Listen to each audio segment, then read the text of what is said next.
दिनै जाय मोनसे बे दखल माने हाग्रानिफ्राय 2 नाम्बार दंफां लाबोनायनि गेजेरजों सासे सुबुंखौ माने बिनि खेत्रआव माबायदि दुखु आरो माबायदि एक्सन लानाय जागोन? दुखु फोरमायदों बे बेलायावहाय जाय न'खरनि सुबुङा दिनैनि बे जाब्रबथायाव हरखाब थैनानै थांबाय। आं बिटिआर गभर्नमेन्टनि जानानै खोब दुखु फोरमायनाय थादों। जाथावामोन बे लज्जाजनक जोंनि फरेस्ट डिपार्टमेन्टनि थाखाय। आं बेखौसो बुंनो नागिरदों जाय फरेस्ट डिपार्टमेन्टआ बे हाबायाव इनभल्भ दङ बिसोरनि सायाव एक्सन लानाय जागोन। मानोना बिथांमोननि लोरबांथिनि थाखायनो दिनै सिखावफ्रा दंफां बोनो दंफां दाननो हाग्रा सिफायनो खाबु मोनदों। बिनि सायाव एक्सन लानाय जागोन आरो जायफ्रा बे जाब्रबथायखौ मावदों बिनि सायावबो गोख्रों एक्सन लानाय जागोन। बेवहाय पार्टिनि खोथा फैया। दायनिगिरिया दायनिगिरियानोखा बिनि सायाव एक्सन लानाय जागोन। बेनिफ्राय दिनै नोंथांमोननि मिडियानि गेजेरजों बेखौ फोरमायथिनाय जाबाय 1 मेन मेजिस्ट्रेट लेभेलनि इनकुवारि खालामनाय जागोन। आरो आं नोंथांमोननि मिडियानि गेजेरजों बेखौनो बुंदों जेराव रायजो राजाया अजद थिखांदों ओरैजाय दादगारिनि आइसि ओमफ्राय मा होनो सान्थिपुरनि आइसि बेंटलनि आइसि जयपुरनि आइसि ओमफ्राय बेफोर गासैबो आइसिफोरखौ ट्रेन्सफार खालामनाय जागोन आरो लिगेल एक्सन लानाय जागोन जोंनि बे हालामनि बे रेन्जनि रेन्जारनि सायावबो। गतिके रायजो राजाफ्रा खोब आं खुसि मोनबाय रायजो राजाफ्रा दिनै माबानि जोंनि नियमनि भारतीय संबिधाननि सिङावहाय जा जोंहा लिगेल एक्सन लानांगौ दङ बे लिगेल एक्सन लानो नागिरनायखौ बिथांमोना दिनै गोरलैयैनो गनायनानै लाबाय। बेखायनो रायजो राजाखौ आं धन्यबाद होनदों। आच्चा नोंथांनि डिपार्टमेन्टआव दाबो बेफोरबायदि 2 नाम्बार बोनाय माखासे दंफां बोनाय आरो बाला बोनाय बेफोर दाबो सोलियो। बिनि खेत्रआव माबायदि आरो बेवहाय एक्सुवेलि जोंनि मोनसे पलिटिकेल हान्जाया थोंजोङै आखाइ दङ। जायनि थाखाय थांनाय 17 बोसोराव बे पलिटिकेल हान्जाया बेफोरबायदि सिखावफोरखौ खाबु होनायनि थाखायनो जोंनि दाय गैयै सुबुंफोरा दिनै दुखु सैनो गोनां जादों।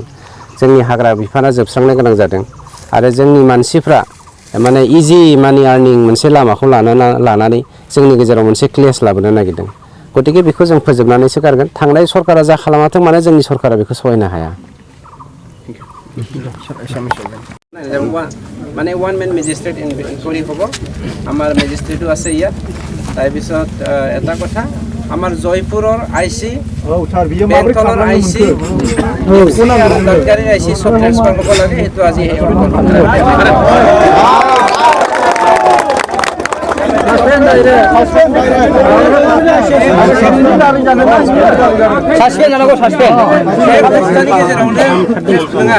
जयपुरनि माबानि आइसिनि बेलायावहाय इनकुवारि जाखागोन बियो मेजिस्ट्रेट इनकुवारि जाखागोन आरो नैबे जोंना रेन्जारनि सायाव मेजिस्ट्रेट इनकुवारि जागोन। खिन्थु बाखि साराउन्डिं थानाय जेसेबां आइसि दङ बिसोर ट्रेन्सफार जागोन सप्तासेनि गेजेराव। नङा सार बे जयपुरनिखौ लालै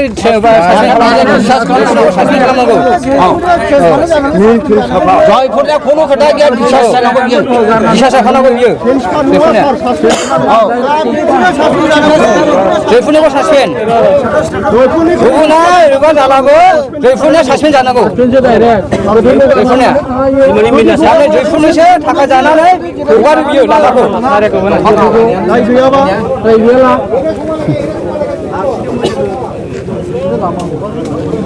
ঠিক আছে बिथांखौ सासपेन्सन खालामनो जासिगोन होननानै बाथ्रा होनाय जाबाय। जाबाय दा जोङो मिथियो আমি শুনিব লাগিব চাই জয়পুৰতো সাসপেন্ড হ'ব লাগিব আমি শুনিব পাব এইটো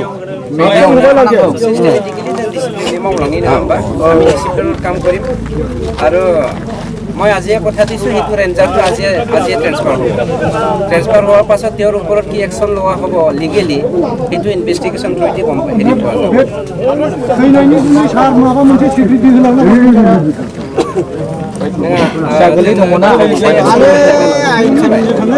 भबिष्यत बेखौ बावखुमाय लायनो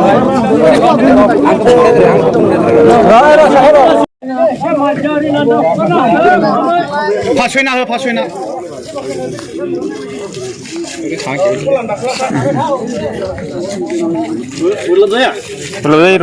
गथनाथ' बयबो नुखाबाय माने आयेन बेरेखा दंफां फैयो बेजों 70 स्पिडआव सालायबोनाय जायो मालाबा बे लामायाव मालाबा बिनि बांसिन सालायबोयो।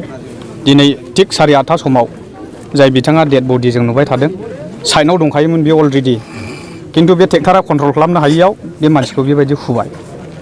दा बिथाङाथ' फेमिलि दं गथ' दं फिसा बिमा दं बुरैनो बेखौ नायो सिगांथाराव बिनि बेबस्थाखौ लानांगौ सरकारा।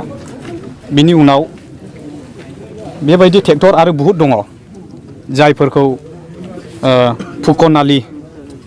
फुकनालि जयपुर नांगलबाङानि आइसि बिथाङानोथ' बर' फोथार फैनानै उगुरि फैनानै दंफांनि कालेक्सन नाजावफैयो फैदोंमोन बिथाङा 15 मिनिटसो थानानै थांफिनदों बिनि उत्तरखौ जोंनो नांगौ सरकारनि बेबस्थाया बेनो होबथानांगौ होबथानाय मोनसे जाहैबाय मोनसे जाय बिथाङा थैनानै दङ दिनै जोंनि मेगनाव बिथांनि थांनानै थानाय न'खर बेखौ एकदम हाई लेभेलसिम नायनांगौ होननानै जों डिमान्ड खालामदों बिथाङाथ' बिमा बुरै दं फिसाला दं फरायफुनाय गथ'फोर दं मावनानै जाग्रा न'आव दंफांखौथ' ओरै हाग्रानिफ्राय लाबोयो ओरै सरलपारा लाइमुथि बे साइडनिफ्राय बे हाग्राखौ गबोयो होननानै जों मिथियो दादगारि एरियानिफ्राय फैयो बियो बे 6 नम्बर दाउखा बाहा बे साइडआव गारना होफैबाय बिनिफ्राय बोनानै लाबोबाय आरो माखासे गारिया लेखा दङ गैजोबा नङा खिन्थु माखासेया टटेलि लेखा गैयि दङ बेबायदि अबस्था आरो बे दंफांफ्रा ओरैनो खावनानै लाबोनाय ना फरेस्ट डिपार्टमेन्टनिफ्राय मिलायनानै लाबोनाय बेखौ जों एक्जेक्टलि फरेस्ट डिपार्टमेन्टसिम जों रायलाया खिन्थु जायफ्रा हाग्रायाव हाबो बिसोरजों बायनानै लाबोग्राफोरजों जगाजग दङ खिन्थु जों डिपार्टमेन्टखौ जों जेबो बुङा जों मिथिजोबा बेखौ खिन्थु जायफ्रा ओरै हाग्रायाव हाबनानै दंफांखौ लायो बेजोंनिफ्राय जायफ्रा लायो बिसोर मोजां सोमोन्दो दङ